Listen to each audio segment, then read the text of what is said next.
Hello, everyone. Thanks for taking our time. As they've introduced, I'm Manish Gupta. I lead a part of the business for Accenture in India.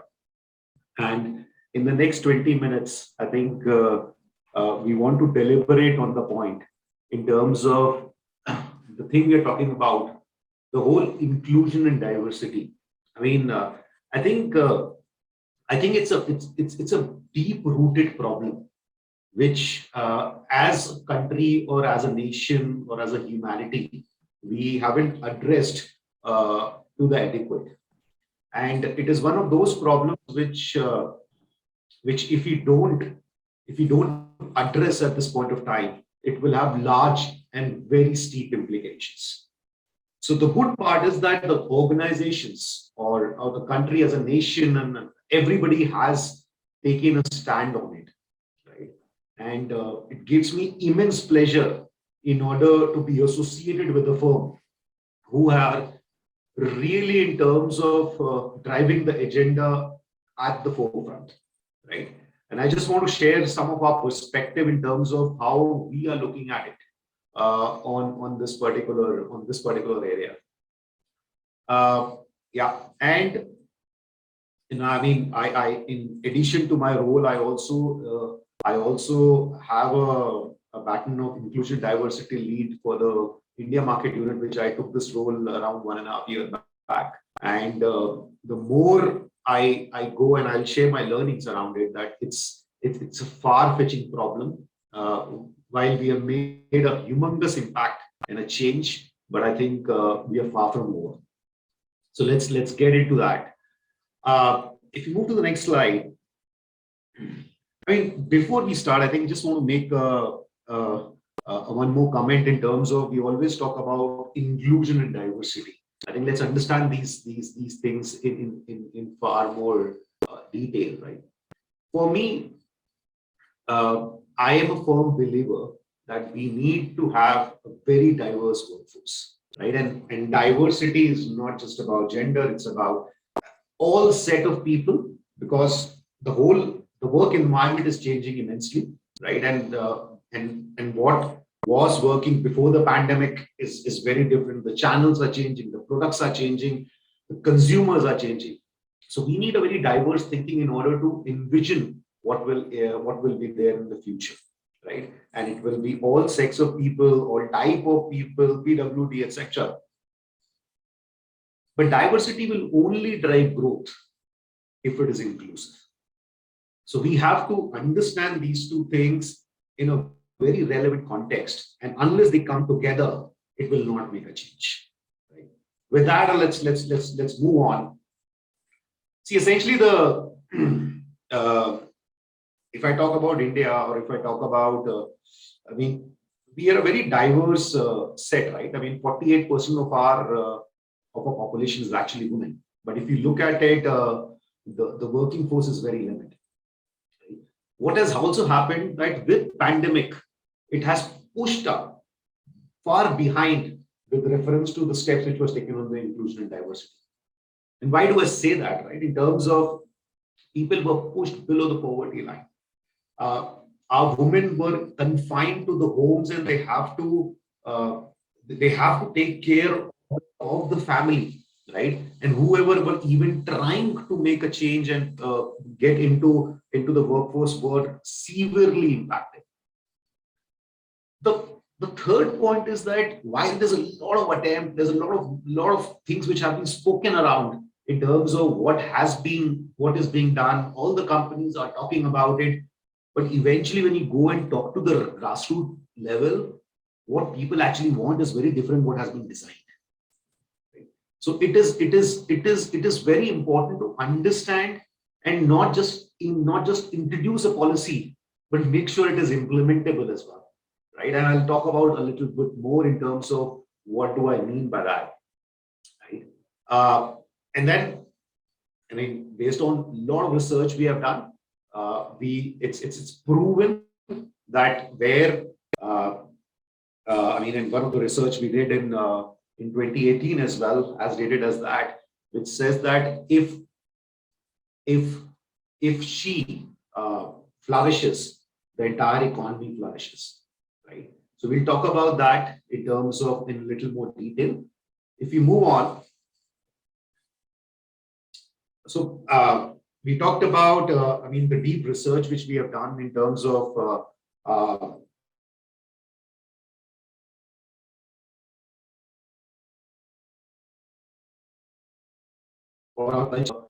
in terms of actions which I should talk about.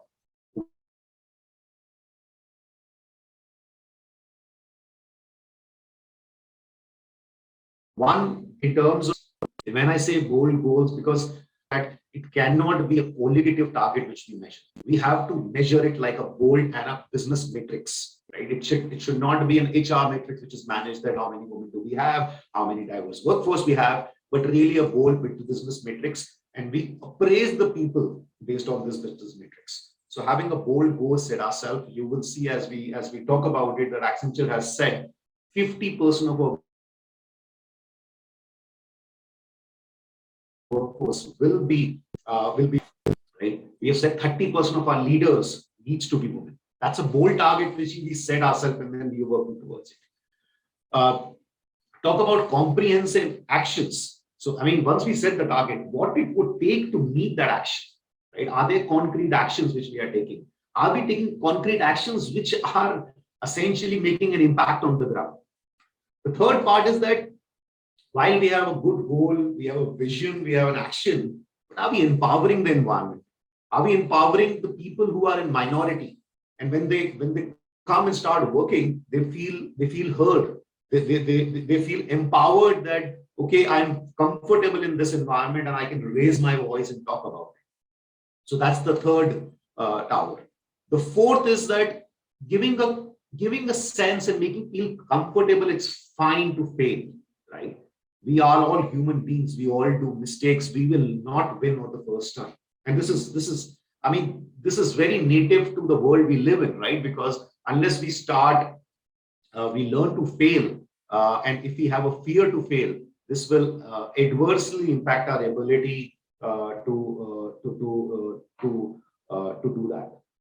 Now, the fifth point, in terms of, and this is very important, where people feel safe on raising concerns. Because one of the things which I have experienced personally is that a lot of these issues, when, say, women exit the workforce, can be eliminated, can be prevented by a meaningful conversation.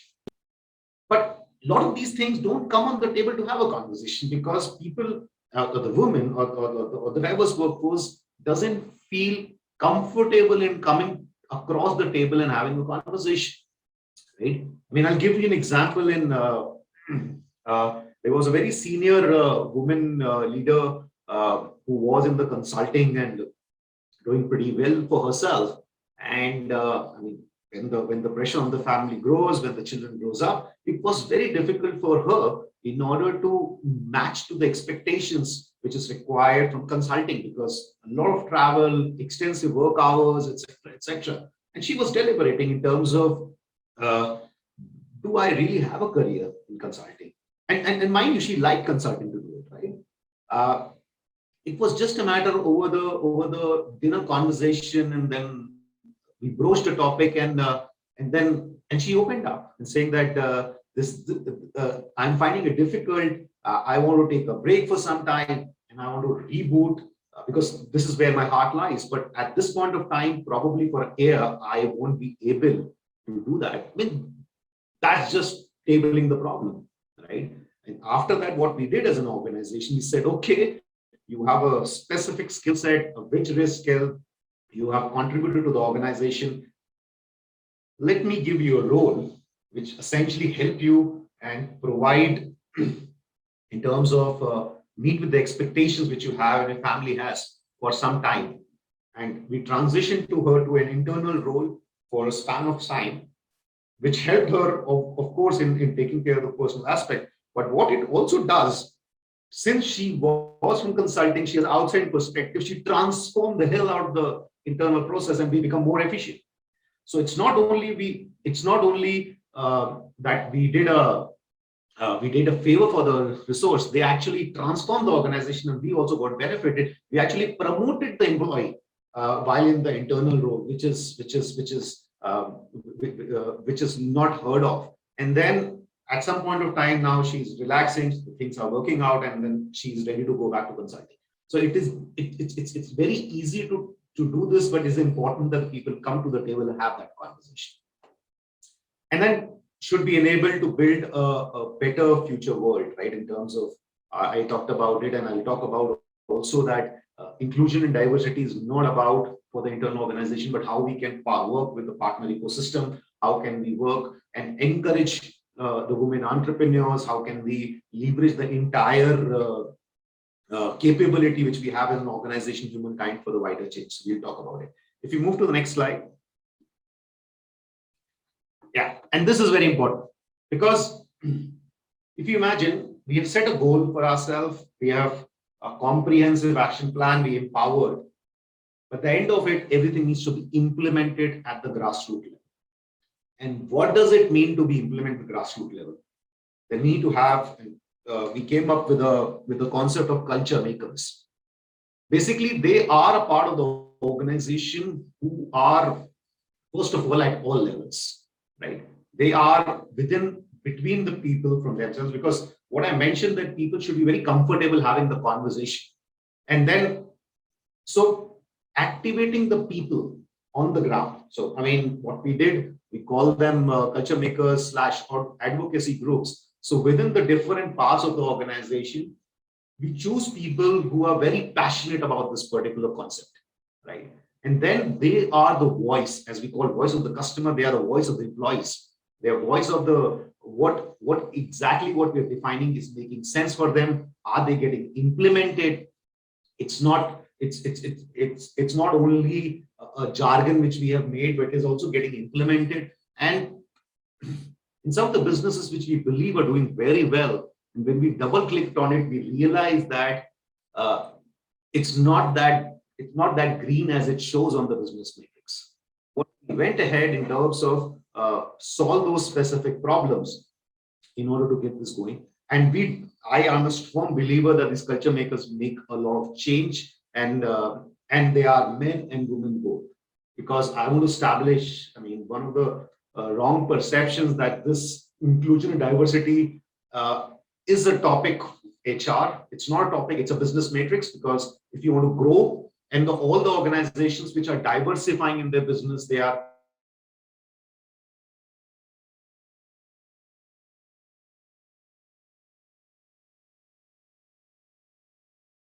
organizations.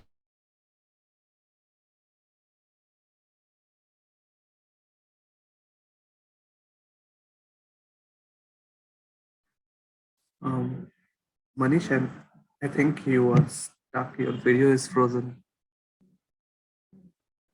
Manish, can you hear me?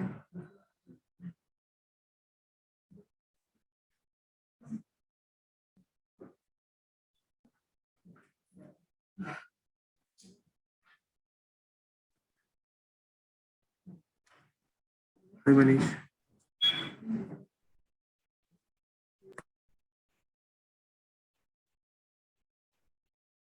Oh, sorry. Can you hear me Yeah, now? Manish, you're back. You're back. You're back. Yes. Okay. Okay. If you move on. Yeah. I mean, so now this is a concept level. Now, what we want to talk about in terms of what does it mean and what are we doing in India? So this starts with the commitment from a leadership level. So, I mean, the fact our CEO is a female, our India chairman is a female, and IND sponsor for us a female. So we want to basically give a message right up front that we are driven by this organization. We are driven, and it's not just about the concept, is really in terms of where we write this on a daily basis and live by it. Right. I just want to leave with 2 data points on this particular slide. Our board of directors. Our board is diverse across gender, geography, ethnicity. Within the external board of directors, female representation is currently at 50%. Our global management committee has 47 members, 27% of them are women. Right. and 43% of our women of our revenue, revenue producing roles are held by women. So this essentially comes from the top, and essentially we take a pride to that. If you move on next slide, and just want to drive a video which talks about our commitment from our India leadership about the inclusion and diversity.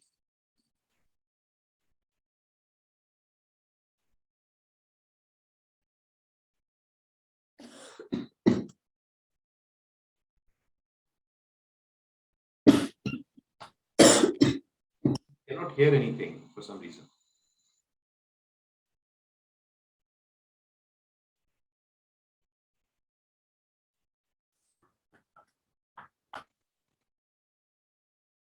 Manisha, for some reason I cannot hear anything. Is it just me? Manisha, can you stop sharing once and then share back again with the sound?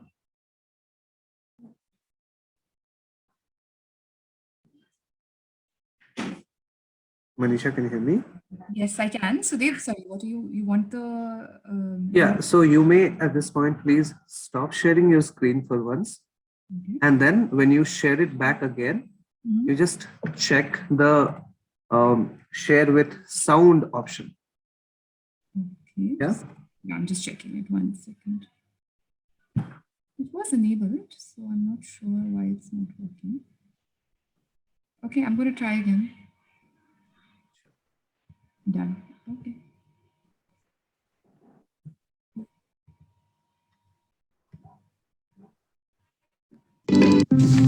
The largest ever widespread health crisis has unfolded across the world. The current times have challenged and changed us in many ways. And like many other things, we also view equality differently. The global pandemic has eroded hard-won progress on gender equality, but has also presented to us an opportunity to reset. A failure to act now could set us back by 50 years. It's time we all perceive gender on a spectrum and not as two opposing sets of ideas. Today, an organization that recognizes the culture of equality grows at twice the pace. It's not just about our commitment to AccelHERate equality, it's about choosing to take action. To make equality matter at every conversation at the table. To design policies that are family-friendly and gender-bias-free. And if it's true that equality is the need of the hour, then we must and we should make it our culture. I commit to creating an environment that's built on trust, that's built on respect, so that all of us together can flourish. I commit to creating a culture that drives transformation. A culture that drives innovation. I recognize my responsibility to make this world a better place. I am accountable for the coming generation, to give them a world that inspires them, empowers them, a place of equality. Join me. Join us. Let's take action. One step at a time. That is how change happens. Let the change begin with you.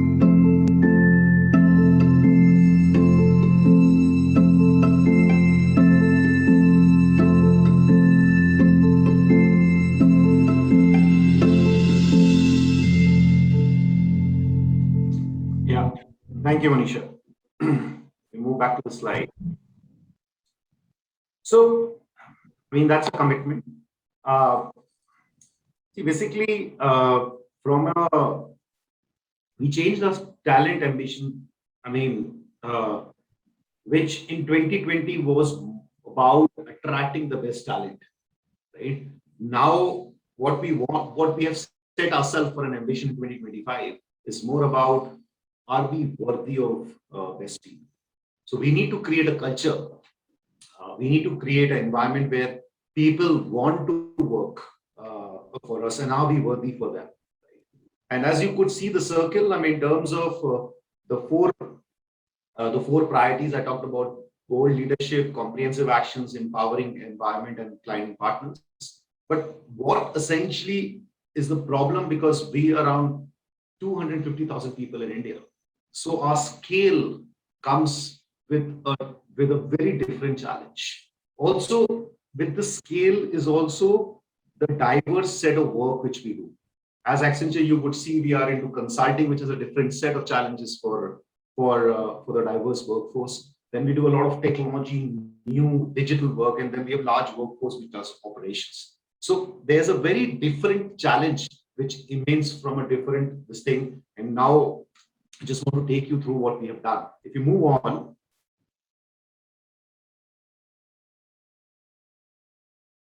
So some of the key aspects which we have looked at and on the initiatives, as I mentioned that we have taken a gender balance commitment that's setting really the bold leadership, saying that we want to achieve, and we set ourselves 3-4 years back, this is what we will head to. Inclusive internship. So we have provided an extensive program to provide internship for the women. What we take pride in that 90%, more than 90% of those internships actually gets converted into full-time jobs, right? So we start very early into the process. If I talk about comprehensive actions, we take differentiated effort in order to make sure that our women, because one of the targets that 50-50, get a 50% workforce, be a gender balance, but we also said that 30% of those would be in the leadership roles. So we take concerted effort in order to make sure that our women leaders grow in the ladder, right? And leave all the barriers, dismantle all the barriers in order to ensure they step towards it, which goes in terms of training them, which talks about specific this thing. We also started a program in terms of working very closely with returning mothers program. So people who will essentially, or women who will essentially go out of the workforce because as they start with the family, creating a flexible environment in terms of rebooting their career, which would essentially mean that they can work part-time, they can work remotely, and providing flexible environments to them. And then empowering in terms of, parental support is all talking about. One of the impacts, what we have seen that when you provide a maternity leave essentially enables a woman. But when you enable the paternity leave, that kills the stigma, because then everybody is equal around it. And we have seen a massive uptake around it, and people have come back and say that they are well appreciated because it provides an equal opportunity to both the partners in order to ensure that their work-life enables.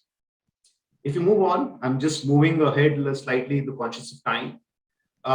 What we are also doing, it's not only, as I mentioned, it's not about working only for the internal organization in terms of driving inclusion and diversity, but working with the larger ecosystem.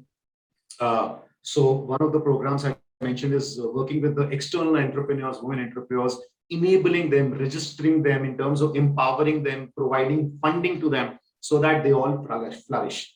One of the other things which worked very well is digi classes. So the employees of Accenture essentially can go and train the children in terms of some of the skills and making sure that they all train.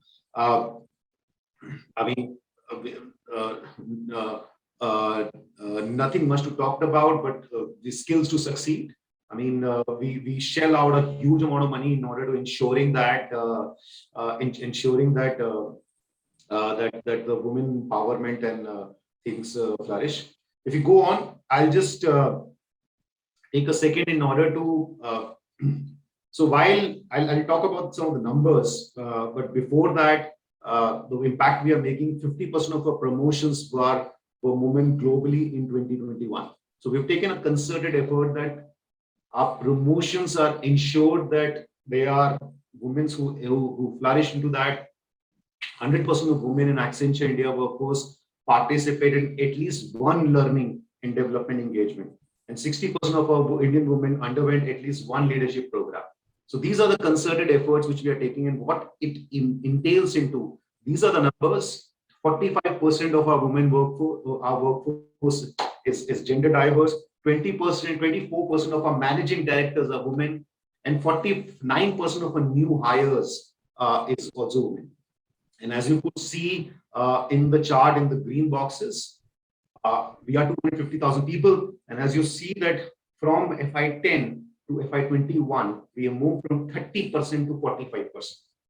And this has not happened overnight. They were concerted effort. And as I said, that we have to run it like a business because the problem has been ingrained for a very long time. And if you look at the slant line in terms of these are, because what we believe that we have to fix all at all levels. And it is very important to ensure that that it is also imbibed at the leadership level. If you move on, I think this is our last slide. We have been recognized by external media in terms of the different aspects what we have taken. But as I said that while we have achieved a business goal, but we have to continuously keep on working on this because it's an ingrained problem and it needs to be solved at a grassroots level and to make it a equal world which provides equal opportunities to everyone. That's my last slide. Thank you, everyone. Thank you so much, Manish, for that. So you may now stop sharing the screen, Monisha. Great. So what can I really say that Manish has already said? Accenture's numbers really talk more about the diversity story there than anyone could ever do. So now it is time for our second speaker. Her name is Thanuja Balaji. She is Director of Accounting for Ford Motor Private Limited.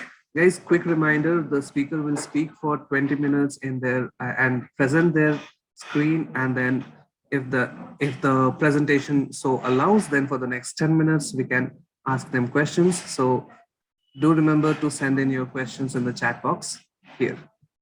All right, over to you, Thanuja. Thank you, Dave. Dave, I am unable to share my screen now. It still says. We'll fix that, right? We'll fix that. So while you're sharing, thank you, Manish. That was a wonderful presentation, and appreciate the various the culture makers and various other innovative programs that Accenture is conducting. So can I share it now?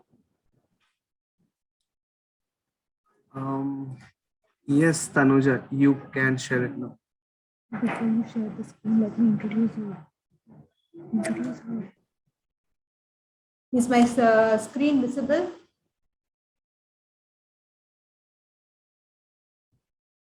Yes, we can see your screen, Thanuja. Wonderful, wonderful. Good afternoon, team. It's great to be part of this session to share the innovative diversity practices followed by Ford. Manish earlier in his presentation, he did share a lot of statistics reinforcing the need for diversity, equity, and inclusion. So I will straight get into the practices and the innovative programs that we do at Ford. So if you look into Ford, we believe in diversity, equity, and inclusion, and we recognize that it's an asset to value, and that's how our company would grow and succeed. So that's if you look into our North Star, that's what it says. Ford is a pioneer. In fact, we started globally. We consider equity and inclusion as one of the most important priority. We strive for an inclusive work environment and creating a culture of belonging, and that's something. And if you see, when a person comes to work, they have to bring their whole selves to work. So that's what will make them succeed and make the company succeed. So that's one. And if you look into all of the policy letters and the diversity directives, it clearly talks about not having any disparate treatment, be it race, religion, color, sex, whatever it is. We need to treat people equally. They are family. We celebrate differences, and this is where we belong. So that's our mantra. That's our DNA, and that's how we work.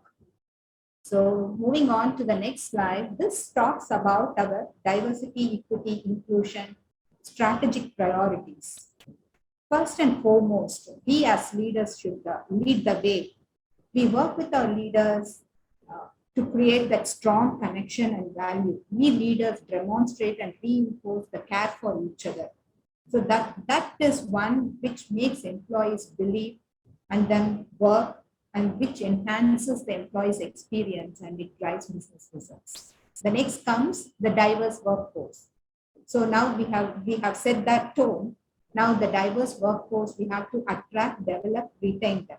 So that's how we groom, we develop, and we see how best. And I'm very, very proud to say here that our attrition rates are very low. It's around 78% compared to the entire industry benchmark. It's considered one of the real low numbers.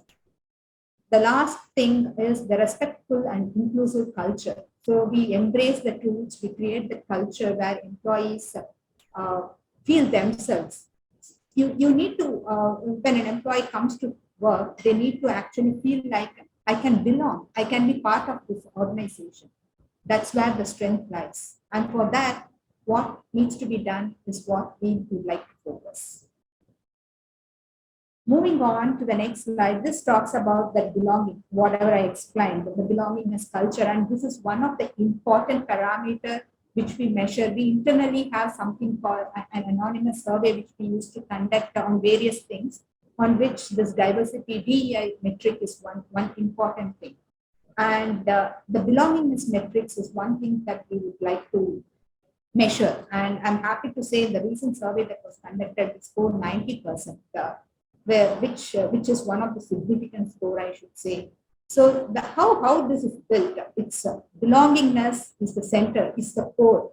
It comes in us, we treating the diversity, equity, and inclusion together, making employees feel they are valued, making them or giving them tools to succeed, and treating everyone equal and making them feel like family. So that's what belongingness, and that's what we follow. And before getting into the slide, the last 2 years, it was very, very unpredictable. The pandemic has taught us many things, and while doing this and while we are trying to accustom ourselves, but then there are few things which we never, the DEI, following the DEI is something that we never slow pedal. We still wanted to focus. We still wanted to see what developmental opportunities that we could give to retain employees. So over the next few slides, I will talk about all those programs, whatever we conducted. But this slide, it talks about few of the retention programs that we have.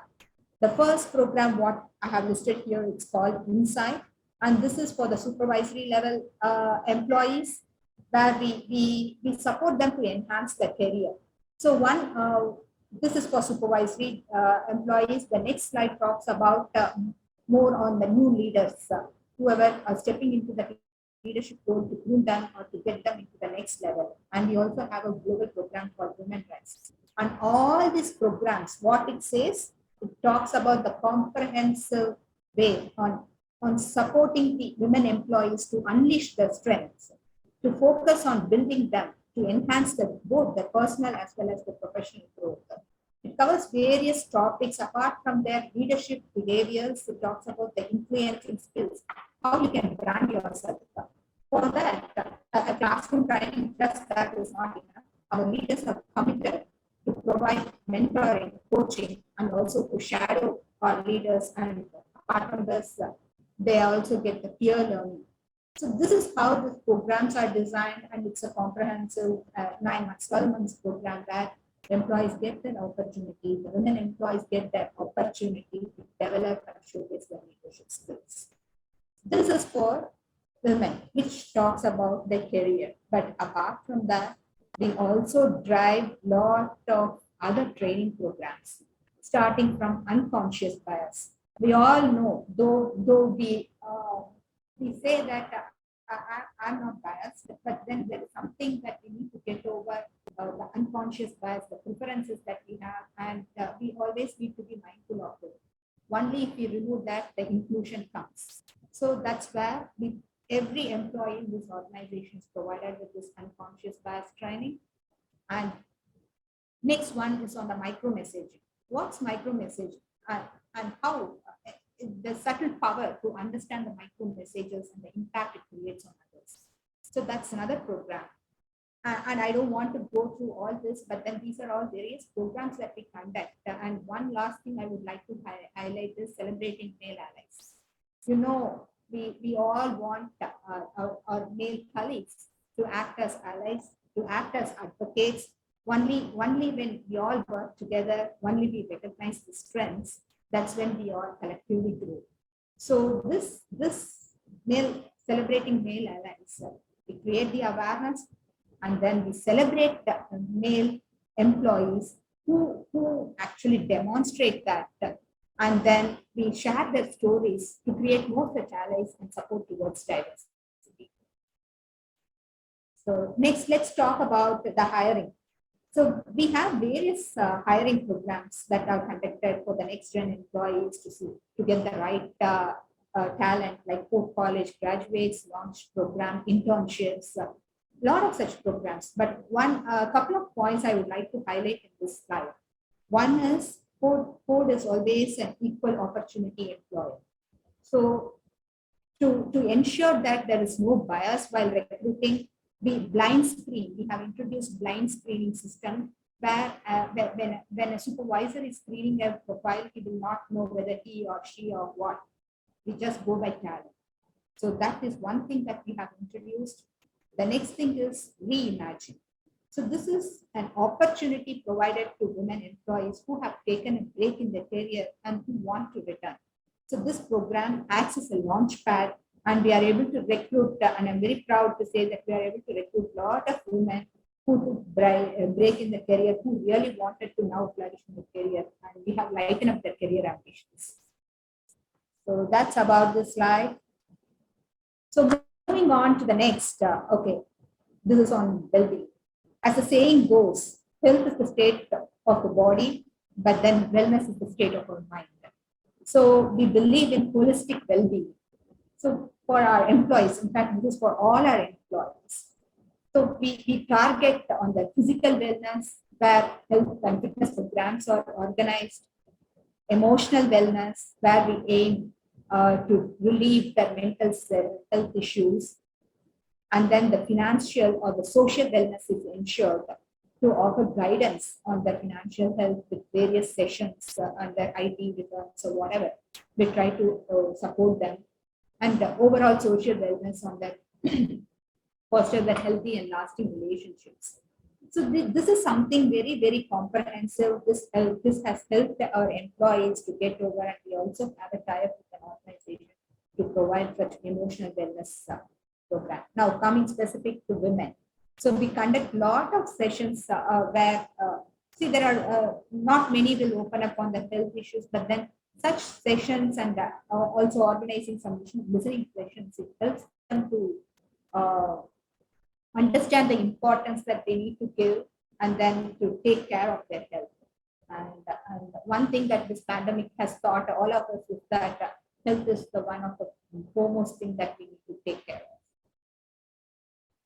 Okay, moving on to the next. Okay, so this slide, it talks about reach. We all know we have this POSH Act, Prevention of Sexual Harassment. So in India, we are the early adopters in the industry. We created a committee for this, the Internal Compliance Committee, to take care of this, and we have named it as REACH, a representative to provide employee assistance in case of harassment. So it safeguards the employees, re-emphasizing the anti-harassment directives and to create a healthy working environment. And during it was all created as if we work from office, but then when pandemic started and we are working from home, we were very, very cognizant of that fact. And we also tried to introduce something that people should understand, okay, that's still a working environment, and that space has to be respected. And like switching on the video, something if it's not something comfortable or convenient for women employees, then how it will be treated. So we rolled out the guidelines and what needs to be done, what not to be done. And we also rolled out a lot of posters. It's called Speak Up, the informing employees on how to report issues and how they have to go through all this. And various trainings and awareness sessions were conducted. So moving on, within Ford, we have various diversity employee resource groups. It starts with Women of Ford. So for gender diversity, next generation, next gen, Ford empowering diverse abilities, FEDA for specially challenged people, and then the Recreation Club, and then Ford Pride for the other gender people. So both gay, lesbian, bisexual, or transgender employees. So we created various employee resource groups where we actively work and then try to include them. So that's something we actively follow and we believe in. So the next slide, I'm getting specifics into the Women of Ford now. So the Women of Ford, and I lead the Women of Ford India chapter. We try to create an inclusive environment that fosters authenticity and equality for women. So we have various pillars and we always try to align this across our global organization. So here what we do is the 4 pillars. First, we need to increase the ratio of women at all levels. Next, advocate men as allies. Next, empower the employee of choice for women. So that's one thing which we need to focus, and all these initiatives are driving towards that. And last is the communication strategy. So what we do, the branding is also one of the important things. So as part of that, we conduct various programs and events. So the next slide talks about the various programs and events that we conduct. So a couple of programs that I would like to talk about. The one thing is She Inspires. So this actually, it invites successful women, both from the personal perspective as well as who has went through a lot of hurdles and who have successfully emerged out of it, and including the men as our allies, to come and share their experience, which inspires the other women employees. So that's one. Similarly, there is another thing called Just Asking. So it's an open forum where we discuss some of the key questions and topics and we allow employees to come share. And now, for example, we are all planning to return to work. Now, there will be a lot of, while we have coming up with some guidelines, but from the diversity, from the women perspective, they might have some queries, they might need to know, and they might look for some flexibility. So we are conducting listening sessions across to understand how do you feel, what do you want to return to work and effectively work. So we are conducting such listening sessions. And we also have something called Blue Coach, where we can have candid discussions with our leaders to get to know them beyond the title and we humanize the leadership. And I am remarkable with this one program that's happening with collaboration with Google, and we also conduct those sessions.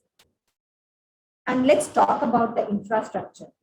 There are various things, and this pandemic has taught us the flexible work options and how effective it could be and how effective we can work. That's one thing that we give. Beyond that, whether you want to job share, whether you want to work at a transitional work arrangement, okay, and we are here to support. And that's how we take that. Daycare, feeding rooms, leave for the maternity leave. Apart from that, the extended maternity leave. And we also provide the flexi time for the well-being. And this resource groups will provide a lot of that. They act as a sounding board. And then the leaning circles that we created for moms. So while we provide them with a lot of facilities, but as moms, when they return, that needs to be that emotional support, emotional balance, and this Divide Leaning Circles provides that. So overall, I think I have covered most of the points, but I would like to reiterate that, we cannot build a reputation on what we are going to do. Now I have shown all the slides. Oh, this I will do, I will do. but then it can only be built by walking the talk, and we as leaders, we have to do that. So always we ensure that that messaging comes from the top and that is embraced by each one of us. And we at Ford Motor Company, we pride ourselves that we put people first. Employees are the base and they are the foundation and they are the center.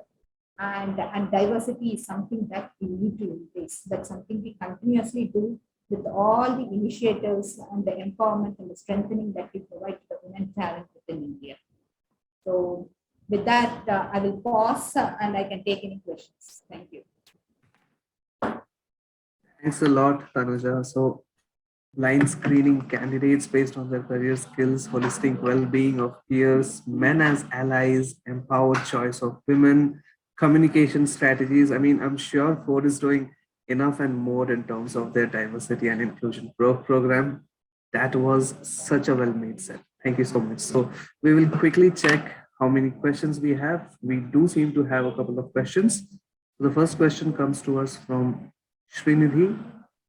Srinidhi asks, working in a diverse environment brings about its own challenges.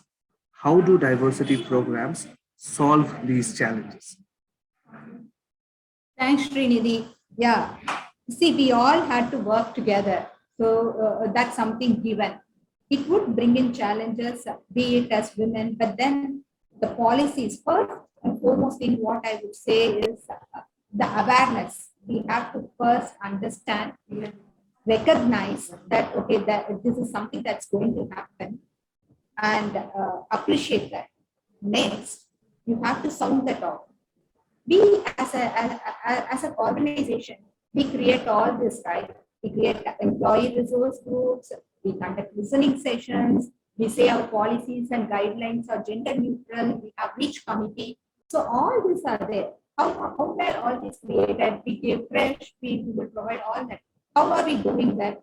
By listening to the employees, by listening to what their needs are. So the challenges have to be sounded off.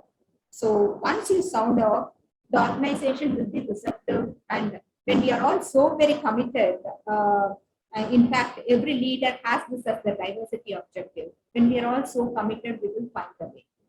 So challenges will be there, but acknowledging the challenges, recognizing that it would be there and sounding it off to get that address, just not for you, but for the well-being of others. So that would help. Thank you, Thanuja. The next question is from Vidya. Vidya asks, Vidya says, great initiatives, ma'am. Other than the ones mentioned in the presentation, are there any other programs in the pipeline? Oh, this year we are still trying to frame up. There are a few other initiatives that we are thinking through. A couple of things I would like to quote as of now is one, I was talking about the leadership grooming people, but then there will be not, when people join, we see at least 50% of them are diverse employees. A lot of women join workforce, but as they progress on their career, when they get into that mid-level management or mid-level career, that's when they struggle to balance between their personal priorities and the career priorities. So somewhere we start losing them. And that's where we thought, okay, why not we focus? See, for employees, everybody wants to or wish to work. So that's something that they really want to, but then the priorities is something that keeps changing. We need to acknowledge that.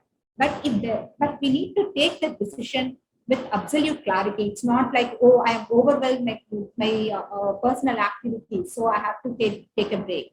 Versus, I need this break, I am taking and then coming over. So for taking that, they need to take that conscious call. So we are planning to have some kind of session where we will allow employees to map their career over the next 5 years, where I need to be. Should I want to see myself as a leader? Should I want to see myself as a great woman? So that kind of career mapping is something that we are focusing. So we want to do that. The second thing that I would like to highlight is when we talk about mentoring, we talk about coaching. and a lot of such things. But we also want to bring in sponsorship. We want our leaders to take interest just beyond guidance, to sponsor the talented women employees and make them progress on their career. So that's one thing that we are going to focus. So in the paucity of time, I'm just stopping with couple, but we keep reiterating and we keep looking into the options and opportunities to support retention of employees. So I personally feel those are great initiatives like work-life balance for women rising in their careers and then sponsorships for them to rise further ahead. Great. So we have a final question from Uzma. Uzma is asking, what was the involvement across levels with respect to designing the diversity programs? Okay.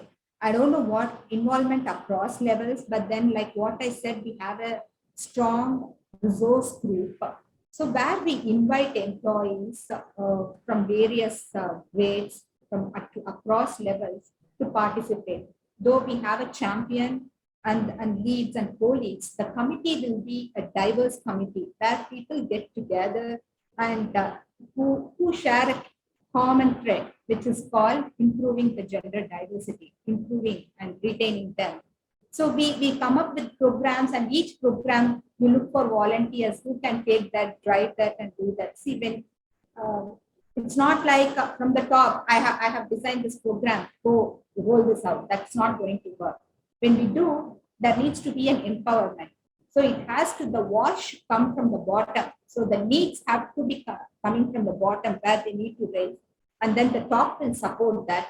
And collectively, this committee will support in bringing those actions into life. So that's how we drive things, and a lot of involvement, lot of women. That's how they showcase their talent and also to showcase their leadership for us. So we support that. Thank you, Thanuja. So some great questions and brilliant answers. So with that, we move on to the next segment. So our next speaker is up to speak at 2:30. And then we'll take a quick 5-minute breather till then, right? And then we'll welcome the next speaker. Thank you. Thank you, Thanuja.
Okay, so we are back after that quick break. And so guys, please join me in welcoming Anuradha Khosla, Senior Vice President HR, HCL Technologies Limited. Just before Anuradha takes stage, a small reminder to all attendees, please feel free to send in your questions to the speaker. And that's about it. All yours, Anuradha. Hi, Dave. Thanks for having me here. I'll just take a minute to share my screen. Sure.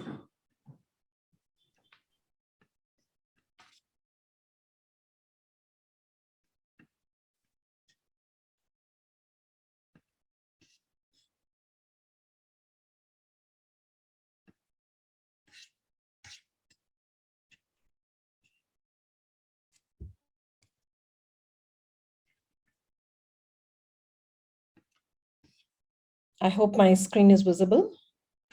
Yes, we can see your screen, Anuradha. Okay. We can go ahead. Great. So today I'll be talking about one of our key programs called Inclusion Lab. This is a program which we have been running over almost 2 years now, and it was imperative for us to move the focus from just talking about diversity to talk about the overarching theme of inclusion. So I'm sure throughout the day from the beginning of the day, you've been hearing various aspects of diversity, equity, and inclusion. Maybe some of what I'm talking about on this slide is a repeat for you, but it's important to reiterate some of these aspects. Looking at individually diversity, equity, and inclusion, what we feel is that with an organization as large as HCL, where you have more than 200,000 employees across 50 countries, 150 nationalities, we really want to leverage the power of difference that we have, and we as an organization have an unwavering commitment to be purposefully and deliberately, diverse, equitable, and inclusive. So every conversation that we are having, business related, non-business related, with all the stakeholders, internal and external, we are ensuring that we are being, deliberately diverse, equitable, and inclusive. Organizations, of course, as I said, I might be repetitive, that organizations which are diverse, and there are multiple case studies which are there, which will, showcase that organizations which have walked this path are, more likely to be more innovative, more agile, have better business outcomes, and they're able to, impact the business line, both the top line and the bottom line too. So there are financial benefits for sure, which we've also seen. Innovation is at its peak when you unleash the power of difference. And of course, there are, go-to-market benefits. And in the world that we are in today, where we are in the the COVID era has shown us that being virtual or working in a hybrid mode, we can surely access the talent pool across the globe. So the benefits, what we feel, are available to us from all these aspects, can be leveraged if inclusion is utilized in its full form, and the ways of working for each one of us in the organization are of each one of us exhibit inclusive behaviors of working. And it's not, inclusion is not related to a particular group or minority. It is for each one of us who are working in the organization. In fact, not just within the organization, supplier diversity is also equally important. So a quote which I'm sure you would have heard many a times earlier, but it surely makes sense. It is important that diversity is being given a seat at the table and inclusion is, being given a voice at the table. So you might be part of, a team, but if you're not heard or you don't have a chance to share your opinions, you don't have a voice at the table, it wouldn't make sense at all. So keeping these aspects in mind, some of the things, that we kept in mind while creating this program called the Inclusion Lab is that, the way our brain looks at threats and rewards, it's very important for us to understand that. And how it impacts my day-to-day working in a professional environment. And it's not just a professional environment. I'm sure even when we are in school, college, or in a personal environment, our brain is looking at each one of these threats and rewards and processing them and reacting to each one of them. The threat that one could have could be in terms of, what if I, share my opinion on a particular aspect, or I feel that, I am not being valued at all over here. How would my team or my leaders be reactive of that? Whereas on the other aspect, if there are rewards that are being looked into, my leader is encouraging me to share my views, my leader is encouraging me to participate in conversations, then surely it's going to be impacting the working of the team, working of the larger team that I am part of. So threats and rewards are being tackled by our brain on a day-to-day basis with each and every interaction that we have.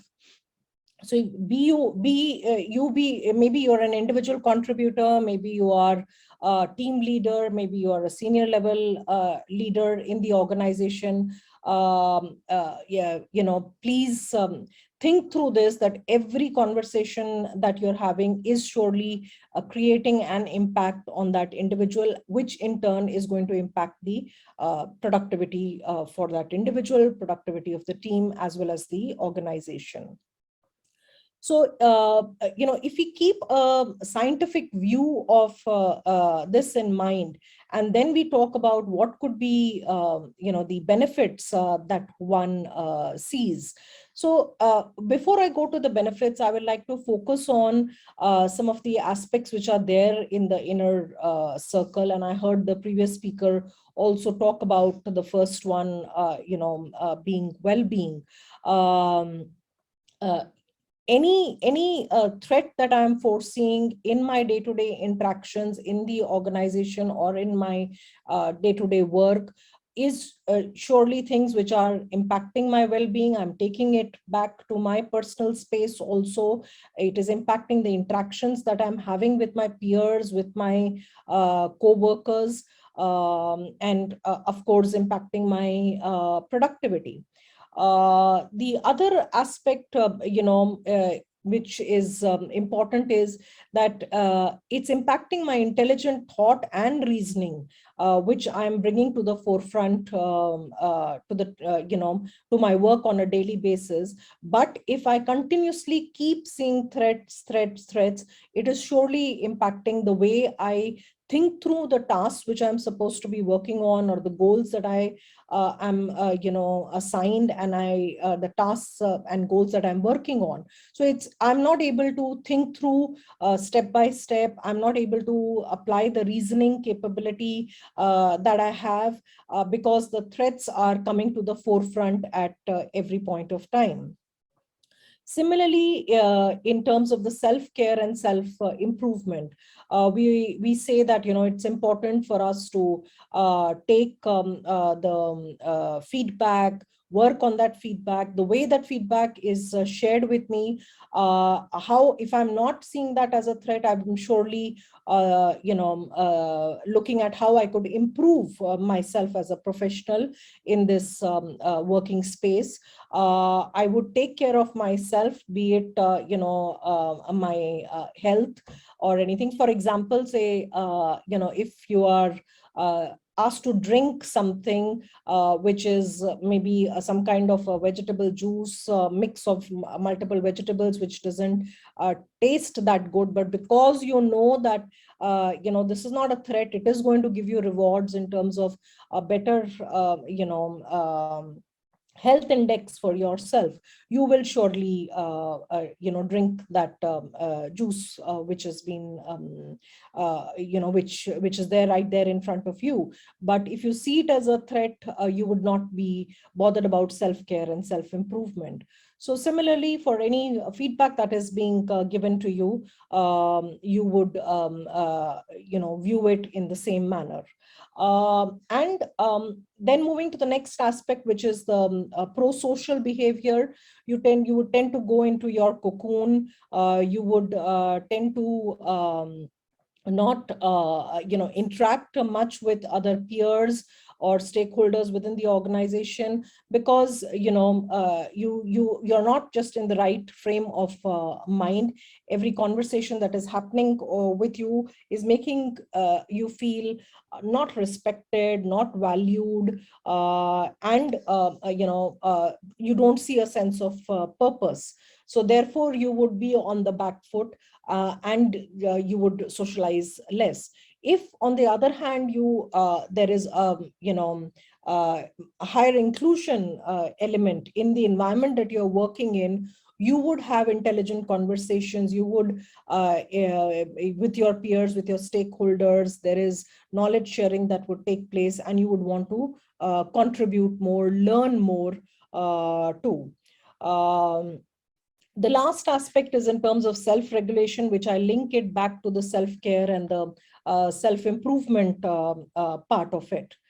So if, rewards and threats are impacting so many aspects, be it well-being, intelligent thought, self-care, pro-social behavior, sense of purpose, if all these are working in the right direction, right equilibrium for me, then I am seeing these as a reward, and therefore I feel that I belong to this place, I collaborate more, I contribute to more and more innovations, because there are intelligent conversations, knowledge sharing that is happening.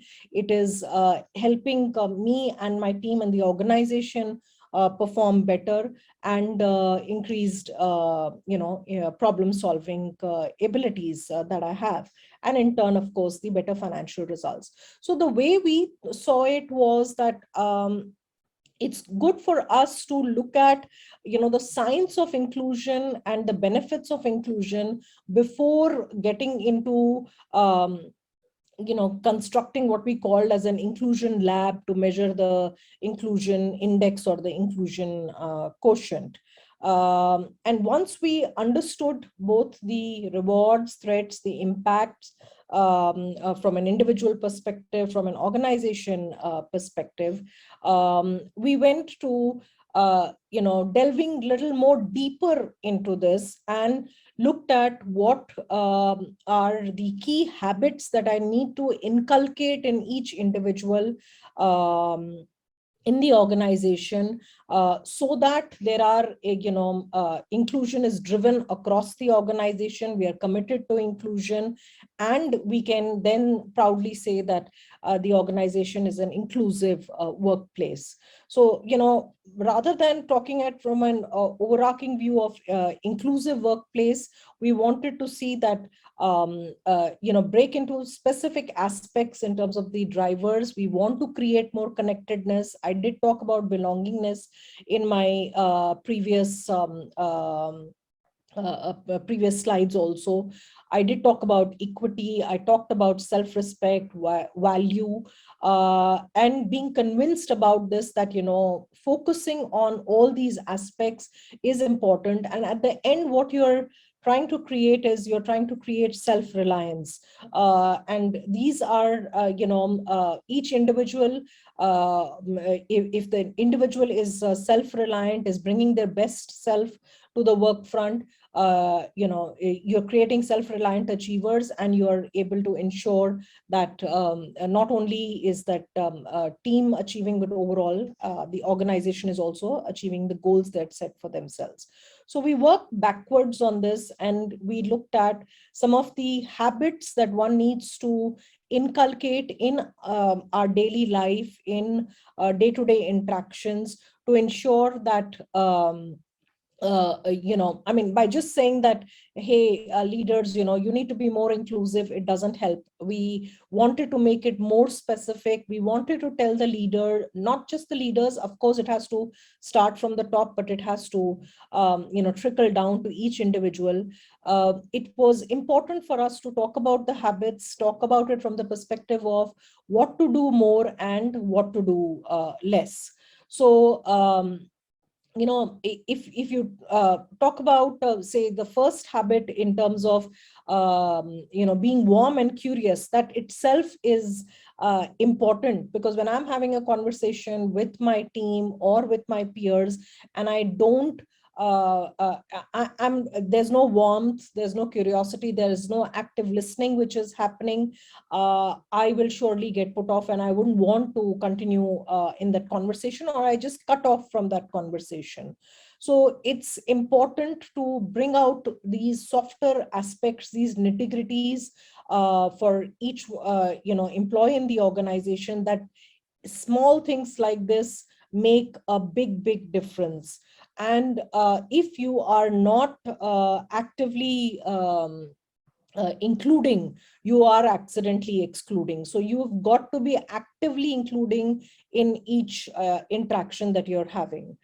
So be warm and curious, and you will surely uncover shared experiences, because there are conversations which are happening, there's knowledge sharing, you come to know as to what are the challenges at the other end, or what are the different perspectives. You'll cover perspectives which you haven't even thought of, and it will help you in logical thinking, reasoning, creating scenarios, and working out the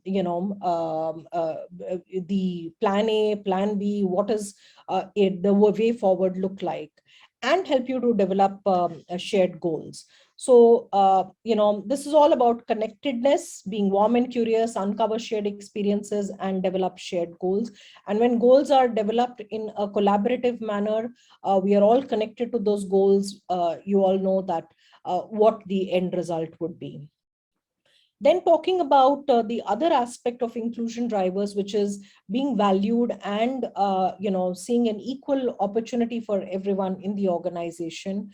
It is important for us to make it safe for anybody in the organization, whatever, it could be from a gender space, it could be from a persons with disability space, it could be from a race, ethnicity, LGBTQ, whatever we're talking about, whichever aspect of diversity we're talking about, are we making it a safe environment for each of the individuals in the organization? Are we proactively asking for contributions and ensuring that everybody is involved in what the organization is working towards? And am I, as an employee in the organization, as a leader in the organization, am I sharing opportunities equally with everybody? There could be opportunities in terms of a new project to work on, or new domain expertise to be gathered, or a new program, new knowledge and skills which need to be worked on. So am I sharing those opportunities as well as the credit for the work done equally with everybody? Is everybody feeling valued? Is everybody feeling that they have a level field? The third aspect in the inclusion driver is conviction and self-reliance, where so there's information. How will I be a self-reliant person? I need information. Everybody needs to have access to the information. It needs to be transparent. Everybody knows where they can have access to the information that is required for their scope of work.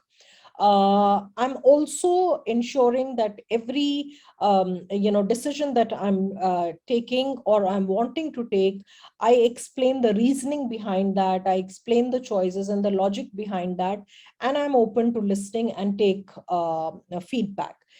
So therefore, what you're doing is you're giving everybody in the organization, a feeling of control, that I have control over what is the end, goal that we are working towards, what is the outcome that we are wanting to achieve, and I know how my contributions are being valued in this entire realm of things.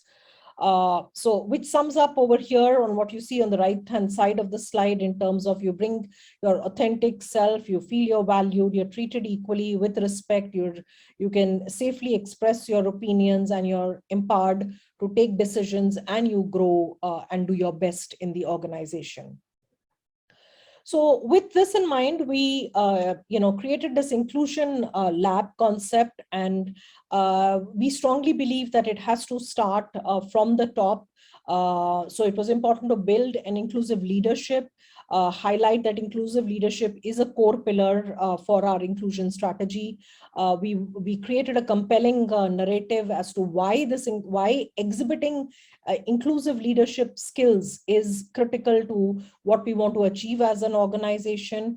And we wanted to incorporate each one of these behaviors, these values into our day-to-day interactions. And also, the last point I'd like to highlight is on the accountability framework for non-inclusive behaviors. If leaders aren't exhibiting those inclusive behaviors, what is in store for them. So taking these inputs into, from 360-degree feedback, from, taking these inputs into succession planning, that this leader has all the key competencies required to be a successor to a particular role, but the leader is not exhibiting inclusive behaviors. So this is a critical component for us at the leadership level. So the inclusion lab journey basically started, as I said, on the top with the C-suite or executive leaders as the sponsors. We wanted to understand, do an assessment diagnostic to understand, what is the scenario currently. It's a kind of a pre and a post kind of thing. What are the key challenges currently in specific business units from an inclusion perspective? And then once we took the C-suite and the executive leaders through this concept of inclusion and sensitize them through this various programs, which were webinars and e-learning and even face-to-face interactions, focus group discussions, then these leaders became our sponsors and invited the next level leaders into the discussion, who further became champions for the inclusion lab, and helped us socialize the concept of inclusion to the next level, moving to the next level, which is the people leaders who are influencers. So we covered slowly all levels in the organization, and also in lines of business where we went through this entire journey, we were able to also create, showcase the ROI or return on expectations based on various surveys, which I'll talk about in my upcoming slide. So we created an inclusion scorecard where we wanted to measure basis this, have we seen an increase in the gender ratio or in PWDs or LGBTQ or people from various, ethnicities? Did we see a higher intent to stay in the line of business where the inclusion lab was run? And of course, the increased inclusion quotient or the inclusion index. Was there higher team collaboration, better decision making, increased productivity, increased employee engagement scores? So all these the metrics that I'm talking about were measured or are being measured through various annual employee engagement surveys, in our annual appraisals, monthly pulse surveys, 360 degrees, and the productivity metrics which we are tracking. So those are some of the things that I wanted to share with all of you on the Inclusion Lab. Thanks a lot, Anuradha. And I mean, this was such a well put presentation and something that will stick along with me for a long time. This line which you had shared, I think it was slide 2. Diversity is being given a seat at the table and inclusion is being given a voice at the table, right?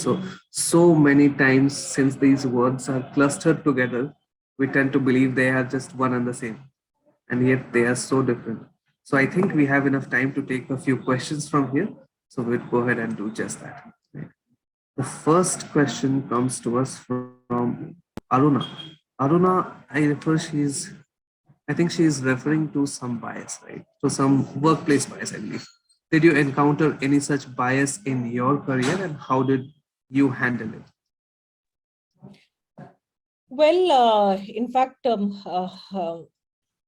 haven't been any major biases, but I strongly feel that as a leader, the leaders that I worked with have always exhibited behaviors which, they ensured that they were actively including. Because, I saw my leaders showcase those behaviors of actively including, and that is what I take to, my team, or take that as a mantra for the organization as a whole, that actively, if you're not actively including, you are accidentally excluding. So you have to ensure that you are conscious that you're actively including. And even in, maybe certain smaller aspects, if I have felt that I'm being left out, it's just about, making your opinion being heard. So speak out and ensure you are being listened to. So that's another great mantra: lack of active inclusion equals to accidental exclusion. So the next question is from Gayatri. Gayatri asks, what would you say is the most difficult part of implementing a DEI program? Well, there are too many aspects that organizations are currently focusing on and which we need to focus on. I would say that not losing track of, because each thread is important, inclusion is important, gender diversity is important, equity is important, PWD, LGBT, each thread is important. So don't let it overwhelm you. Keep track of the momentum on each one of these threads. And it's not necessary that you need to do everything organization wide. Do it in pieces, pilot in smaller pockets, see what works well, see the success or the challenges that you have faced. Don't get overwhelmed with it. It's an interesting space to be in the current times. Don't lose momentum and work on all tracks. So thank you so much, Anuradha. I am sure that everybody like me believes that all your points reverberate with the passion you put into what you do. Thank you so much. Thanks, Job Soha, for having me here. I think We might have lost Anuradha momentarily there.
Okay, so sorry for the momentary loss in connection there.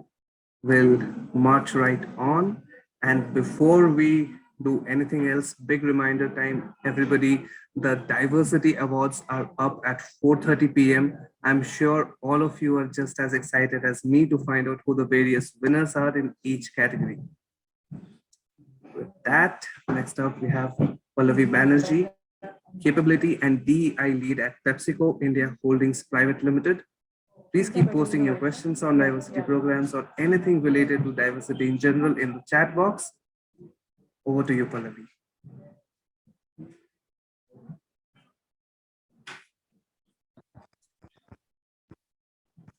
Thanks so much, Dave. I'll go ahead and present my screen, if I can be allowed to do so.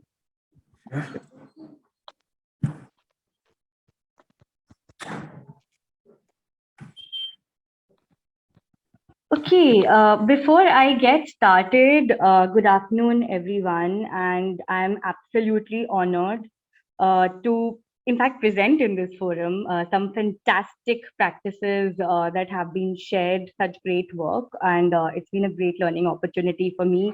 I've been furiously making notes on the side, and I'm sure I'm going to continue doing that when the next presenter comes on as well.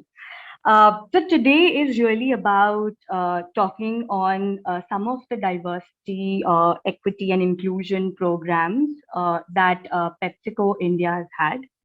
We would be, just to ensure that we cover this in the time that was allotted to us, we'll be speaking about and building on the interventions that we have had in 2021. So without further ado, going to get started. At PepsiCo, we have focused on building a strong foundation over the years. The inclusion, equity, and diversity journey started back in 2005. And we have over the years focused on different levers, started with building awareness. Between 2008 to 2012, we really dialed up women and work-life balance. And then from 2012, it was about mindset change. And we were looking at how do you build inclusion across levels within the organization, but as much with external partners also. The same continued to be dialed up, and as many of the speakers before me mentioned, COVID put across new challenges.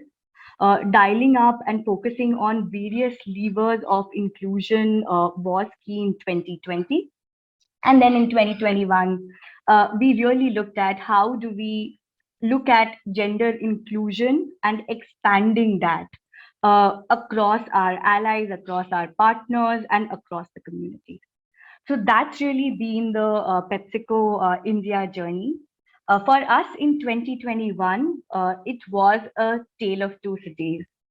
While at the start, we realized that we did have strong women representation, and I'm going to primarily speak about women representation and inclusion because those levers are organization-wide.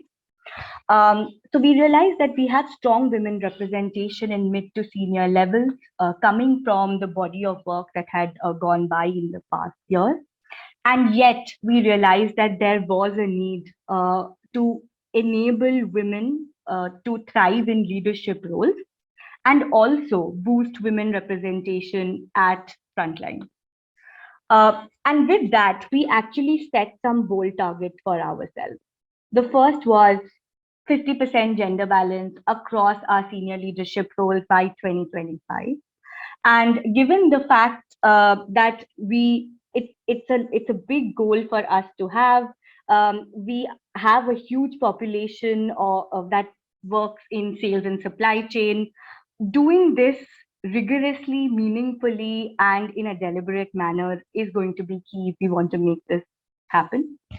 The second was, and therefore, was to focus on frontline. Now, as an organization, for us, frontline is our lifeblood. And therefore, enabling that we have diversity in sales and supply chain is key. And with that, we decided that not only are we going to increase women representation, we wanted to go ahead and double it in a single year. The third was, of course, taking bold bets on women. And the reason why we really wanted to focus on this was because we felt that it was time for us to take some actions that would also enable leaders and the organization to feel that there are role models to look at. And there are, whether it's through external hiring or whether it's through internal leadership building, there are role models in place who are going there and really having a seat at the table. So with those bold targets taken at the start of 2021, we would be talking about some of the actions that we took. The first was what we like to call as our big bets. And this was done in a very, very thought out way with clear women leadership intervention. At PepsiCo, we really believe that the proof of the pudding is on giving the right experiences. And that's been the lifeblood of all of our inclusion and diversity programs. And so while building women leaders, we really focused on expanded roles and ensuring that the right kind of critical experiences were being given. The second focus was on, while we are giving them those right experiences, how do we continue to build capability? And build capability for our women leaders to become general managers, so foundation of commercial strategic thinking, general manager understanding, but also on how do we overcome limiting beliefs for ourselves, as often, especially in some of our functions, these women leaders are the first to hold the role. And there haven't been any role models or examples that they have seen. So really working with them, equipping them to be those role models and embracing it. The third has been around really dialing up projects, mentoring to build the right skill sets. We may not have those role models in India, but given the scale that PepsiCo operates in, there are mentors and role models across other markets. So how do we unlock those? And finally, we have policy enablers that help us in this journey. One of which I would like to talk about. It's a location-free policy, which enables anyone, and this is of course a gender agnostic policy, but it really has enabled women leaders to take on opportunities in other markets, in other geographies, even if they had limited mobility at that point in time. So today we have a whole host of leaders across our functions, finance, sales, supply chain, research, HR, who are working for other markets, sitting out of a location of their choice. And we've had it since 2018, which served us really well when we went into remote work, because we already had a lot of people who had gone ahead and experimented with that model. So that's on big bets. But we also spoke about our commitment to diversity at frontline. So let's take a look. The year was also a year for us to celebrate women in field roles, right? And this is something very, very critical to PepsiCo. How do we have women thrive in sales, in commercial, which is really what keeps the organization going? And we did that in a couple of ways. The first was identify unique talent pools that as an organization we had not tapped in before, local colleges, feeder programs, and ensure that we have very strong gender balance in these feeder programs. The second was bold bets on field roles. Really break the mindset that there are roles that certain people can't do. And the only way to do that is to have diverse talent, women talent, go ahead and do those roles. So really dial up presence of women in frontline roles, and then ensuring that they have the support system, that safety net to be able to carry out those responsibilities. So quarterly network connect, ensuring that they have anchors in the system, have been key areas for us to focus on. And finally, something that we are very proud of, having returning parents, so parents who have taken primary caregiver leave or secondary caregiver leave post childbirth, come back to expanded roles. And this is something that we really, really take a lot of pride on doing, especially in the frontline organization. So this is a little bit about our commercial field roles. We've also been making strides in enabling women in manufacturing. And to me, this photograph says it all. When we see in this picture, this is actually from one of our plants, and these are all the women who run that plant. So having women come in through various feeder pipelines, starting young, take them in and then groom them through a 5 to 10 years journey, strengthen diverse talent in supply chain leadership and really set those as role model examples, creating ensuring that one of our new greenfield plants becomes a role model plant, and very deliberate attempts to ensure that diverse talent pools are considered for the roles, interviewed, and ensuring that we put in the right enablers in terms of safety, infrastructure protocols. And finally, equipping leaders to lead this journey through a culture of sensitization and inclusion. So for both sales and supply chain, really, the biggest lever has been the inclusion mindset driven right from the top, right to the frontline team. So that's been a big focus area for us. Not just that, I think the beauty of this is also going out there into the ecosystem and creating impact. So what you see on the left-hand side is one of our facilities, which creates what we call as mini tubers. These are the potatoes that help make one of India's most loved brands, Lay's. And this is a team which comprises primarily of women. And we have gone ahead and created these examples, whether it's in our plant, whether it's in our packaging teams, where we have actually monitored how the performance has been. And we've seen some very beautiful data come out in terms of when we put in women and when we have diverse teams.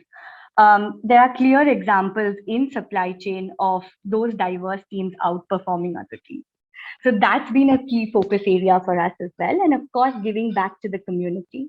What you see on the right-hand side is a program that we launched earlier last year, where we said that employees can contribute to women and girl children in the community, and they can do that by embracing learning themselves. So every time an employee learns, we give back to the community in the form of education and learning tools. So that's this program called Learn Today, Give Tomorrow, which also ties in with our global philosophy of empowering smiles. I have touched upon this in one of the earlier slides. For us, our biggest enabler really has been the inclusion mindset. And I think we have in many of our previous conversations as well touched upon the criticality of building that mindset and embedding it into culture. PepsiCo is no exception. We also have put in work, and it's an ongoing effort to really ensure that unconscious biases are checked, whether that's in policies, processes, or even water cooler conversations. A specific dial-up to reach out to our frontline population, and this is key. For us, the last couple of years have been about expanding the conversation of inclusion from leaders to frontline, ensuring that not only do leaders and managers demonstrate inclusion, but even peers, even the teams that we lead also understand what inclusion means.